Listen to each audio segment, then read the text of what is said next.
This is an ABP Life podcast. Krishna जन्मभूमि के case में जो शाही ईदगाह मस्जिद है उसमें एडवोकेट कमीशन के द्वारा सर्वे किया जाए, ऐसी हमारी मांग थी। इसके लिए हमने एप्लीकेशन मूव की थी माननीय इलाहाबाद हाईकोर्ट में। उस एप्लीकेशन को अलाउ करते हुए आज माननीय इलाहाबाद हाईकोर्ट ने हमारी एप्लीकेशन अलाउ कर दी है। ये जो फैसला है इलाहाबाद हाईकोर्ट का किसी भी तरह से न्यायोचित नहीं है। मैं इसको एक ऐसा फैसला मानता हूँ जो न्याय की मदद करने वाला है।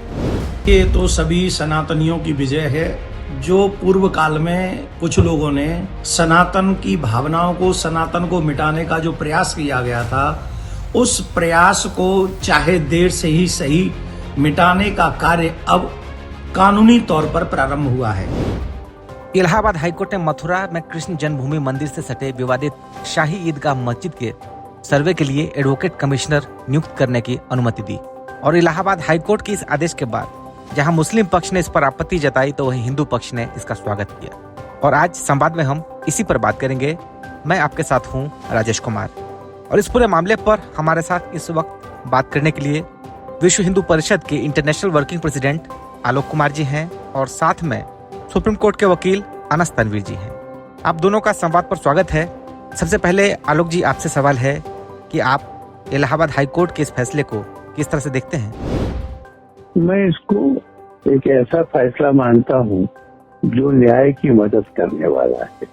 किसी भी विषय का न्याय करना हो तो उसके तथ्यों का ठीक ठीक ज्ञान आवश्यक है। वो तथ्य क्या है, इसको समझने के लिए कोर्ट ने एक कमीशन अपॉइंट किया। और ये आश्चर्य है कि मुसलमानों ने विरोध क्यों किया। तो उस भवन में क्या है, किसके चिन्ह है, प्रकृति क्या है, ये तो जांच से मालूम पड़ेगा। ये जांच दोनों पक्षों की उपस्थिति में होगी, उनके वकील भी होंगे, इसको योग्य और निष्पक्ष लोग करेंगे। तो फिर इस पर इतना शोर क्यों मच रहा है, ये मैं समझ नहीं पाया हूँ। पर मैं प्रसन्न हूँ क्योंकि ये जांच अब होगी। और मैं ये भी उम्मीद करता हूँ कि इस जांच में से सत्य सामने आएगा। तो सत्य ये है कि वो ईदगाह एक मंदिर को तोड़ करके उसके अवशेषों पर बनाई गई है जी, और उसके अंदर मंदिर है, इसके पर्याप्त चिन्ह मिले। ये सर्वे की आखिर क्यों जरूरत पड़ी सर? क्योंकि ये मामला कोर्ट के सामने है। ये जगह कृष्ण जन्मभूमि की है और इसमें मंदिर बनना चाहिए, या ये जगह स्वतंत्र रूप से उनकी पूजा का स्थान है और इसमें कोई छेड़छाड़ नहीं होनी चाहिए। ये विषय है जो कोर्ट निर्णय करने के लिए सुन रही है, और इसलिए ये जांच होने से इस निर्णय में सहायता मिलेगी। देखिए, मुस्लिम पक्ष का चाहे ओबीसी की बात करें तो उनका ये कहना है कि जब ऑलरेडी देश में प्लेसेस ऑफ वर्शिप एक्ट लागू है तो फिर ऐसे में सर्वे की क्या जरूरत है और क्यों कोर्ट ने इस तरह के डिसीजन दिए हैं? प्लेसेस ऑफ वर्शिप एक्ट जांच को रोकता नहीं है, क्योंकि उसमें लिखा है कि जिस स्थान की 1947 में जो प्रकृति थी वह बनी रहेगी। अब वो प्रकृति क्या है? एक्ट ये नहीं कहता कि जो स्थान जिस काम के लिए इस्तेमाल हो रहा था, इसलिए अगर वहाँ नमाज पढ़ी भी जा रही हो, पर स्थान की प्रकृति क्या है? उदाहरण के लिए जब ये साबित हो जाएगा कि वाराणसी में वो जो मिला है वो शिवलिंग है, तो उस स्थान की प्रकृति मस्जिद तो नहीं हो सकती। इसलिए 47 के एक्ट में ये रुकता है कि नहीं, ये भी जांच से ही मालूम पड़ेगा। एक मिनट ये माना जाए हिंदू पक्ष की तरफ से कि वहाँ पर उसके नीचे कभी मंदिर था, तो ऐसे में क्योंकि अब तो इस वक्त मंदिर भी है मस्जिद भी है, तो ये तो अयोध्या के से अलग है। नहीं, अयोध्या से स्थिति अलग नहीं है, क्योंकि अयोध्या में भी राम चबूतरे में पूजा होती थी। प्रश्न ये कि जिसको कृष्ण जन्म स्थान माना जाता है वहाँ मंदिर होना चाहिए कि नहीं। और केवल इसके नीचे नहीं, अगर मंदिर के भवन का ही कुछ हिस्सा या कुछ दीवारें इसके लिए इस्तेमाल कर दी गई हो तो एक बार तथ्यों को सामने आना चाहिए। उन तथ्यों को सामने आने के बाद में कानून अपना काम कर सकेगा। तो आपको नहीं लगता कि सर्वे और इस तरह की चीजों से एक विवाद एक बार फिर से तेज रूप धारण करेगा, बड़ा पैदा हो सकता है इस सब चीजों से? ऐसा रहता है कि कोई घाव रिश्ता रहता है तो उसका इलाज होना चाहिए, उसका ऑपरेशन छोटा हो बड़ा हो वो होना चाहिए। ये प्रश्न लंबे समय से जीवित है, ये एक क्षण के लिए भी मरा नहीं है। ये तनाव का कारण है। इसको टालते रहने से तनाव चलता रहेगा, इसको हल होना चाहिए। तो लेकिन ऐसे तो सर फिर सवाल ये भी उठेगा कि जिस चर्च को तोड़ा गया या फिर वो चीजें, तो वहां भी सवाल उठेगा कि उसका भी सर्वे किया जाए। अगर ऐसा हुआ है तो ये भी होगा। तो इस पर लीगली आप क्या कुछ चैलेंज देख रहे हैं? ऐसा है कि इस विवाद के प्रत्येक छोटे बड़े मुद्दे का निर्णय सुप्रीम कोर्ट करती है, तो इंतजामिया कमेटी के लोग फिर से सुप्रीम कोर्ट जाएंगे।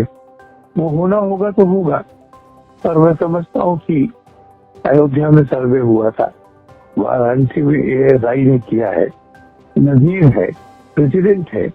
अब किसी ज्यादा बड़ी चुनौती की इसमें संभावना नहीं लग रही मुझे।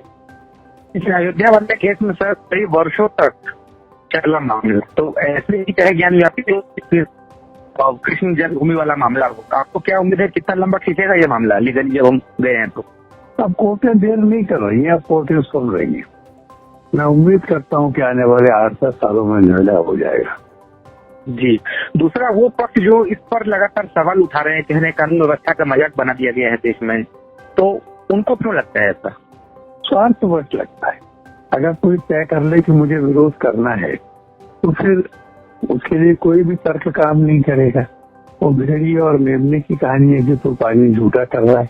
तो मेमने ने कहा कि मैं तो आपके बाद खड़ा हूँ, नदी आपसे बह के मेरे पास आ रही है, मैं कैसे झूठा कर सकता हूँ। तो भेड़िए ने कहा कि अच्छा फिर कुछ और कारण होगा, कारण बाद में सोचूंगा, अभी तेरे को खा लेता हूँ। ऐसा जिन लोगों का मन है और जिन्होंने इन तनावों को जिंदा रखने की कसम खाई है, उनको ये सब लग रहा होगा। न्याय प्रिय व्यक्तियों को तो इसमें से संतोष होना चाहिए कि अब उस भवन का सच ये पता लगेगा। और अगर पता ये लगा कि मंदिर तोड़ के नहीं बनाया गया था तो वो ईदगाह बनी रहेगी, हिंदुओं को भी शांति हो जाएगी। तो जो लोग कहते हैं कि ईदगाह मंदिर पे नहीं बनी है, उनको तो कोई डर नहीं होना चाहिए। अब इस पूरे मामले पर मस्जिद इंतजामिया कमेटी ने सुप्रीम कोर्ट में गुहार लगाई है इलाहाबाद हाईकोर्ट के फैसले। जी, तो आपको क्या कुछ लगता है कि आगे ये सब चीजें किस तरह से लीगली और खींचेंगी? अभी चुनौतियां चलेंगी, कोर्ट अपना काम करेगी। ये सब प्रक्रिया का जिनको हक है वो उस हक का इस्तेमाल कर रहे हैं। मैंने मुकदमे पढ़े हैं, मुझे विश्वास है कि हिंदू पक्ष काशी और मथुरा दोनों जगह पर सफलता प्राप्त करेगा। आखिर में एक सवाल और कि इस पूरे मामले पर जो सियासत हो रही है, चाहे पक्ष करे विपक्ष करे, आप उसको कैसे देखते हैं? हम लोगों ने तो तय करा था कि हम इस विषय में कुछ आंदोलन वगैरह नहीं करें और इस देश के कानून के हिसाब से जो फैसला हो जाएगा वो हो जाएगा। अब जिनको राजनीति करनी है वो करें, जिनको कोर्टों पे विश्वास हो वो कोर्टों के रास्ते पे चले। मतलब पूरी तरीके से लीगली चलेंगे? हाँ बिल्कुल जी। अब हमने पहले भी कहा है, हम इस मामले को संविधान की मर्यादा के अंतर्गत स्वीकार करेंगे। अब हम बात करेंगे सुप्रीम कोर्ट के वकील अनस तनवीर जी से। अनस तनवीर जी, जो इलाहाबाद हाई कोर्ट ने वर्डिक्ट दिया है जिसमें याचिका स्वीकार की है, आप इस फैसले को किस तरह से देखते हैं? देखिए, ये फैसला किसी भी लिहाज से न्यायोचित नहीं है।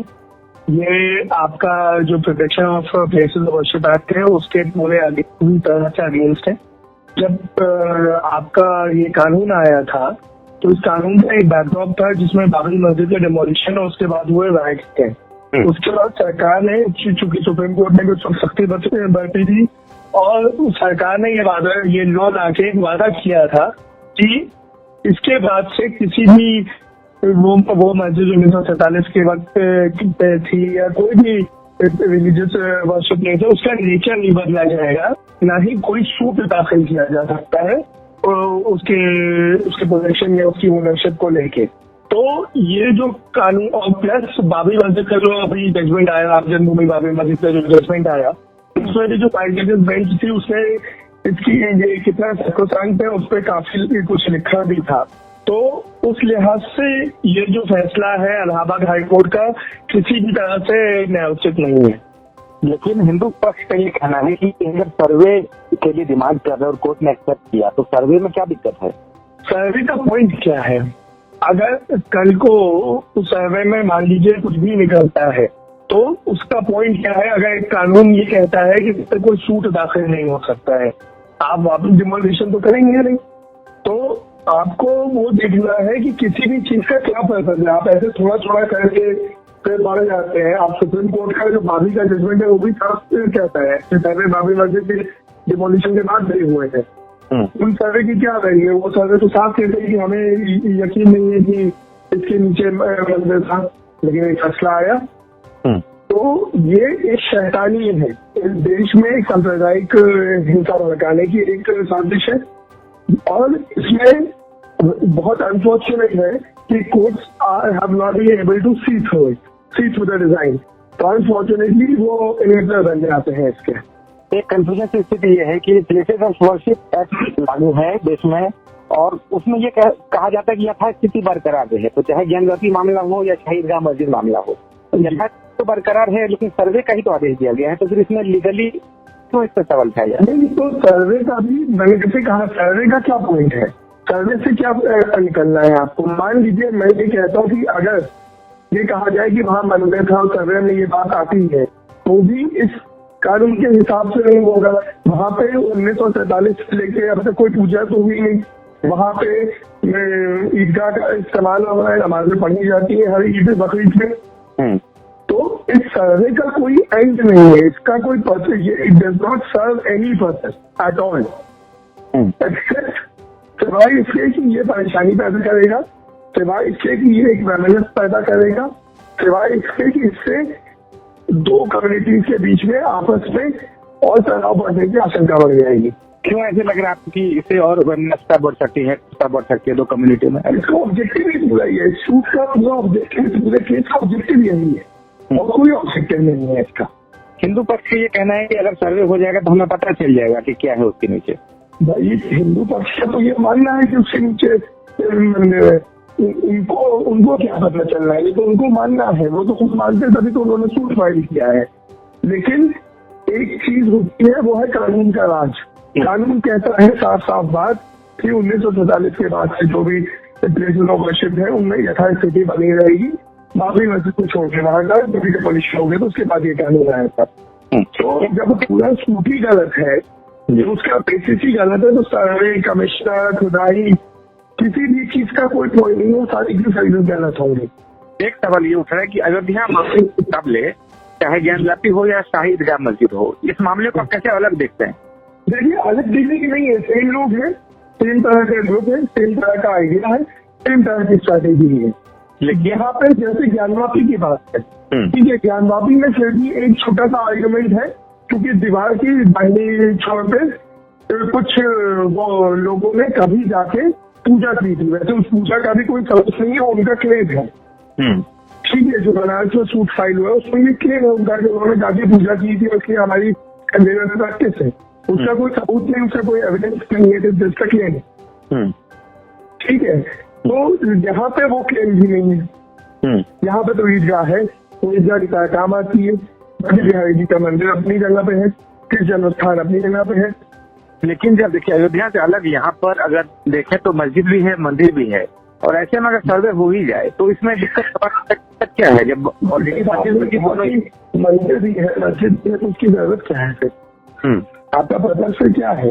मस्जिद हटा दे। वो आपको देश में एक जगह पे मंदिर और मस्जिद दोनों है, वो तो अच्छी बात है, होना चाहिए, ठीक है। अबू धाबी में एक जगह है जहाँ पे मंदिर, मस्जिद, साइनागॉग, चर्च सब एक साथ, दुनिया भर से लोग आते हैं देखने। वो तो सेक्युलर कंट्री भी नहीं है, हम तो एक सेक्युलर कंट्री है। हमारे वहाँ तो हिंदू मुस्लिम साथ रहे हैं, साथ रहते आए, साथ रहेंगे, तो मंदिर मस्जिद भी साथ रहेंगे। बनारस में बहुत सारी ऐसी जगह है जहाँ मंदिर मस्जिद अगल बगल में, तो कई देश में कई जगह ऐसी है जहाँ मंदिर मस्जिद अगल बगल है। तो इनसे अगल बगल होना सहिष्णुता की निशानी है, ठीक है। आप उस सहिष्णुता को मोड़ रहे हैं, आप का ये मानना है कि सिर्फ मंदिर रहना चाहिए, तो वहां पर वो चीज गलत हो जाती है। अच्छा, एक और सवाल ये उठ रहा है कि यहाँ पर जनरल प्रोटेस्ट तो हो नहीं रहा है, कोई आंदोलन तो हो नहीं रहा है, यहाँ पर लीगली सारी फाइट हो रही है। तो इसमें क्या कुछ चैलेंजेस देख रहे हैं? दूसरा, अगर कोर्ट एक्सेप्ट कर रहा है तो वो किस बिना पे कर रहा है? कुछ तर्क तो होगा, कुछ आधार तो होगा, नहीं तो रिलीफ तो मना कर देता कि भैया टैक्स लागू हम नहीं करेंगे एक्सेप्ट, तो वो क्यों एक्सेप्ट कर रहा है फिर? देखिए, एक कोर्ट नहीं है, अलग अलग जज है, अलग अलग उनकी उनका भौतिक स्तर है, उनकी अलग अलग की समझ है, तो उन्होंने कोई वजह दी होगी, उसकी वो वजह सुप्रीम कोर्ट में चैलेंज होगी। तो अभी भी क्योंकि सब जुडिस मामला है, इसमें बहुत ज्यादा बोलना ठीक बात भी नहीं है, लेकिन ये पूरी तरह से एक चीज तय है कि अगर एक लॉ का प्रिंसिपल है, उसको हिंदी में समझाता हूँ, अगर कोई चीज आप सीधे तरीके से नहीं कर सकते तो उसे घुमा के भी नहीं कर सकते, ठीक है? तो आप ये जो हो रहा है, ये उस चीज को, जो चीज सीधे तरीके से नहीं कर सकते उसको घुमा के करने की बात है, और ये सेंट्रल गवर्नमेंट के ऊपर है, मैटर ऑफ फैक्ट, क्योंकि उनका लॉ है protection of worship act, worship act, ये उनका कानून है, उनको इसको डिफेंड करना है, ये उनकी जिम्मेदारी है। तो end of the day the ball is in the court of the central government. तो मतलब आपको लगता है कि जो जो चीजें बढ़ेंगी तो उससे तनाव बढ़ेगा उस समाज में? नहीं, तो फिर तनाव बढ़ेगा। जी, आलोक कुमार जी और अनस तनवीर जी, आप दोनों का एपी लाइव पॉडकास्ट के साथ बातचीत करने के लिए बहुत बहुत शुक्रिया। बहुत धन्यवाद। चलिए। This is an ABP Live podcast.